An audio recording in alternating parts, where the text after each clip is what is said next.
শীতকালে পিঠার সিজন। এই সময় প্রচুর পরিমাণে পিঠা সবাই খেয়ে থাকে। বিভিন্ন জন বিভিন্ন পদ্ধতিতে পিঠা খেয়ে থাকে। তবে পিঠার ডিজাইনগুলো যদি একটু আলাদাভাবে তৈরি করা যায়, এতে করে মনটা অনেক ভালো লাগে বা ভালো হয়ে যায়। আসসালামু আলাইকুম, মনিরা ব্লগ কিচেন থেকে আমি মনিরা বলছি। আজ আপনাদের তৈরি করে দেখাবো সেদ্ধ পুলি পিঠা। এটি দেখতে যেমন সুন্দর, খেতেও কিন্তু অসাধারণ। তার জন্য লাগবে প্রথমে আমার একটা নারিকেল। এই নারিকেলটা এখন কুড়াইয়ে নেব। নারিকেল কুড়িয়ে নিয়েছি, অর্ধেকটা নিয়েছি আমি। যেহেতু পরিমাণ অনেক কম পিঠার, এই কারণে অর্ধেকটা হলেই হয়ে যাবে। নারকেলটা কিন্তু বেশ বড় ছিল। তো এখন আমি এখানে গুড় দিয়ে দিলাম আধা কাপের একটু বেশি। আমি একটু বেশি মিষ্টি দিয়েছিলাম এই পিঠাতে। আপনারা চাইলে কম বা বেশিও মিষ্টি দিতে পারেন বা চিনিও দিতে পারেন। এখানে আমি পাটারি গুড় দিয়েছি। পাটারি গুড় দিয়ে এই পিঠাটা তৈরি করলে খেতে অসাধারণ স্বাদের হয়ে থাকে। এখন গুড়গুলার সঙ্গে এই নারিকেলটাকে ভালো করে জাল করে নিতে হবে। একটু সময় নিয়ে জাল করবেন, এতে করে সুন্দর হয়ে যাবে। দেখুন জাল, এই যে গুড়টা যখন গলে যাবে এরকম হবে। তবে এখানে অবশ্যই খেয়াল রাখতে হবে ভালোভাবে যেন নারকেলটা সেদ্ধ হয়, এর দিকে লক্ষ্য রাখতে হবে। এর জন্য একটু ভালো করে মিডিয়াম আঁচে সময় নিয়ে জাল করে নিতে হবে। অতিরিক্ত বেশি জাল করার কোনো দরকার নেই, এতে করে একদম শক্ত হয়ে যাবে, পিঠাটা তৈরি করার সময় সমস্যা হবে। তো এখন ওটাকে নামিয়ে রাখলাম। রেখে চুলার মধ্যে আমি একটা পাতিলে পানি বসিয়েছিলাম। এখন চালের গুঁড়া দিয়ে এখন এটাকে কাই করে নিতে হবে। সচরাচর আমরা রুটি যেভাবে কাই করি ওইভাবেই কাই করব। তবে একটু নেড়ে চেড়ে দিয়ে আমি ঢাকনা দিয়ে 5 মিনিটের জন্য ঢেকে রেখে দিয়েছিলাম। এখন এটাকে নামিয়ে কাই করে নিব।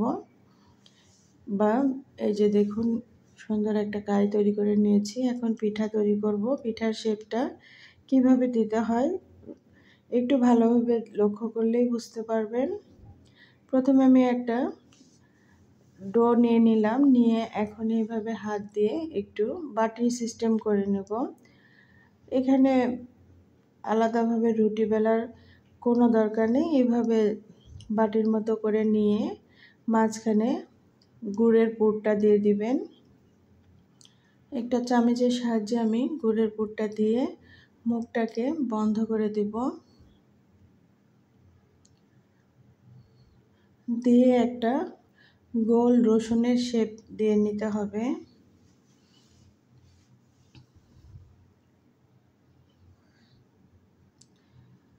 তেলে ভেজে যদি পিঠাগুলো খাওয়া হয়, এতে করে গ্যাসের সমস্যা বেশি হয়। সেই ক্ষেত্রে এভাবে সেদ্ধ পুলি তৈরি করে আপনারা খেতে পারেন।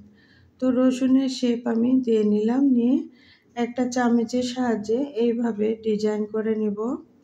এইভাবে রসুনের মতো করে ডিজাইন করে নিলে এটা যখন সেদ্ধ করবেন তখন কিন্তু একদমই দেখতে হুবহু রসুনের মতোই দেখা যাবে।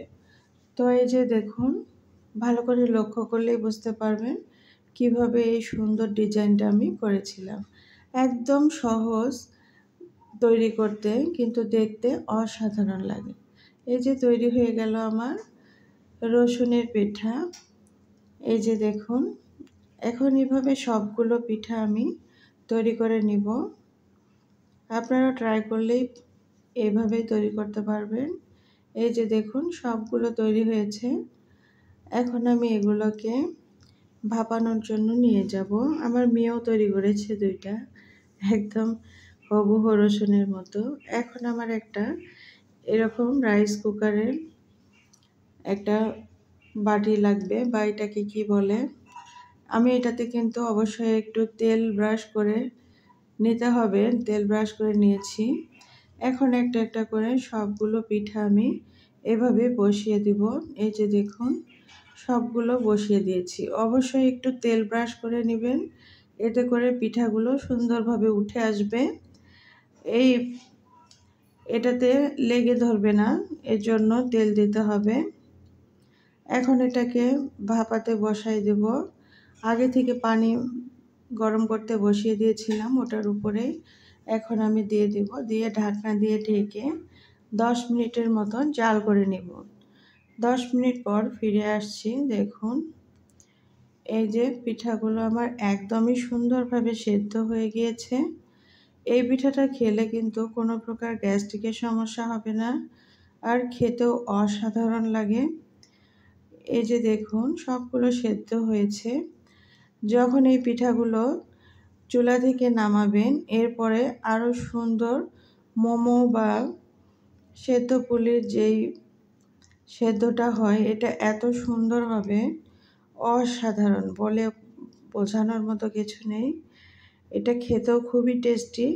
আজকে আমার এই সহজ রেসিপিটি আপনাদের কেমন লাগলো অবশ্যই কমেন্ট করে জানাতে ভুলবেন না। ভুল ত্রুটি হলে ক্ষমা সুন্দর দৃষ্টিতে দেখবেন। ভালো থাকবেন। আল্লাহ হাফেজ।